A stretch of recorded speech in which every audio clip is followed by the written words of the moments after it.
इस देश का पहला टुकड़ा टुकड़ा गैंग तो सावरकर जी थे और उन्हीं के लोग आज उसको लेकर चल रहे हैं। इस देश के दो टुकड़े कराकर जिन्ना के साथ मिलकर सावरकर का काम था और पाकिस्तान और हिंदुस्तान का बंटवारा। और ये सच है कि नरेंद्र मोदी जी आज भी वही काम कर रहे हैं।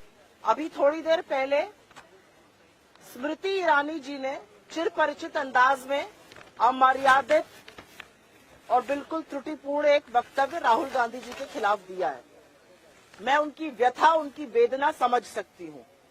वो राहुल गांधी ट्रोल मंत्रालय की प्रमुख मंत्री हैं और वही काम वो पूरी शिद्दत से, पूरी लगन से करती हैं। और फिर उन्होंने देखा कि उनके मंत्रालय के ऊपर ग्रहण है, क्योंकि बहुत सारे लोगों में होड़ लगी हुई है कि राहुल गांधी जी को ज्यादा ट्रोल कौन कर पाएगा, कौन ज्यादा दो रुपल्ली का ट्रोल बनेगा इस सरकार के मंत्रियों में। उनको लगा कि अनुराग ठाकुर जी उनसे बाजी मार रहे हैं, तो मैडम ने आज फिर से कमान संभाल ली है और मैदान में कूद पड़ी है। लेकिन कुछ बातें जो उन्होंने कही हैं, जो सदन में कही जा रही हैं, सदन के बाहर कही जा रही हैं, उसके बारे में चर्चा कर लेना और उसके बारे में बोल लेना जरूरी है। और उसमें से पहली बात यह है कि राहुल गांधी जी ने ऐसा क्या कहा है जिससे बीजेपी इतनी विचलित है।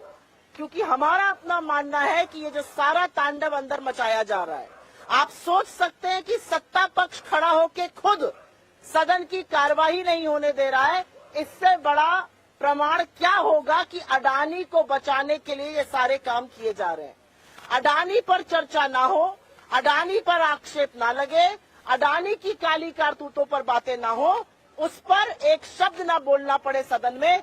इसलिए सदन की कार्यवाही रोकने का काम आज सत्ता पक्ष के मंत्री, सदन के नेता खुद खड़े होकर कर रहे हैं। नारेबाजी अब सत्ता पक्ष कर रहा है सदन में कि सदन ना चल पाए, और ये लोकतंत्र को क्षीण करना होता है।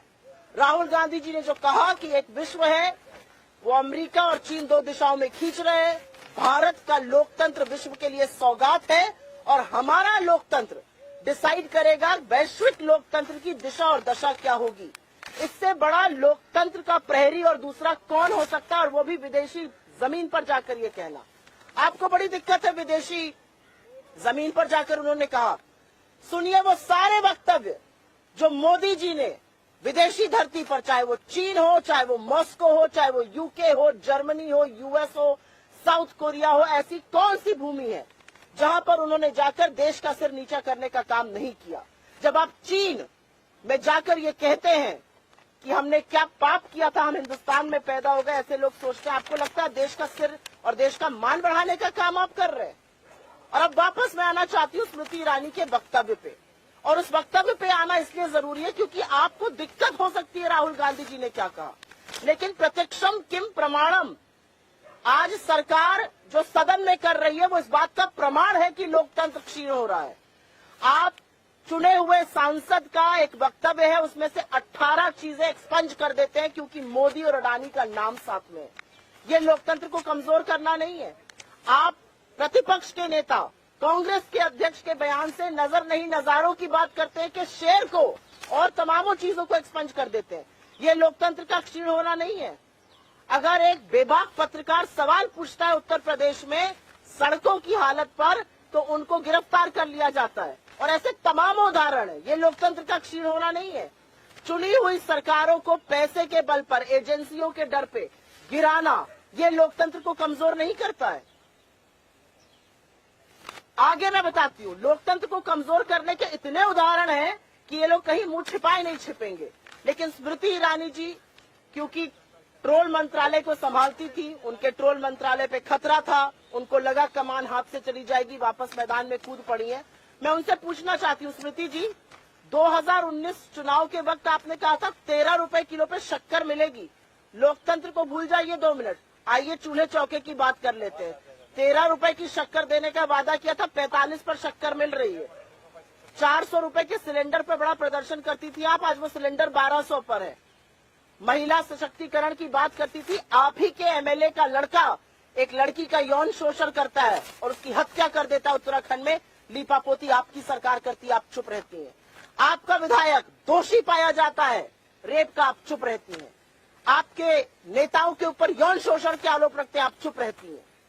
तो ये सिलेक्टिव आउटरीच जो स्मृति ईरानी का है वो सर्वथा गलत है, और मैं एक बात जरूर बोलना चाहती हूं, उन्होंने एक शब्द बोला, टुकड़े टुकड़े गैंग।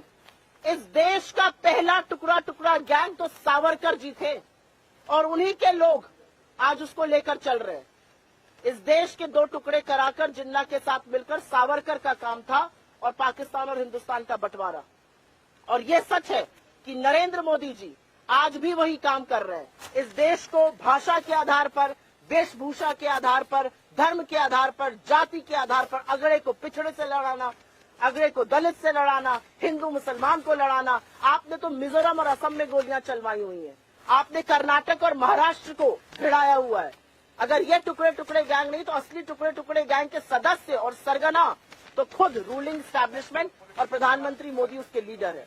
मेरा अपना मानना है कि भारत के लोकतंत्र को बचाना हम सबका कर्तव्य है, मीडिया का कर्तव्य है। और भारत के लोकतंत्र की जिस तरह से धज्जियां सदन में और सदन के बाहर भारतीय जनता पार्टी उठा रही है, वो अपने आप में प्रमाण है कि किस तरह से लोकतंत्र कमजोर हो रहा है।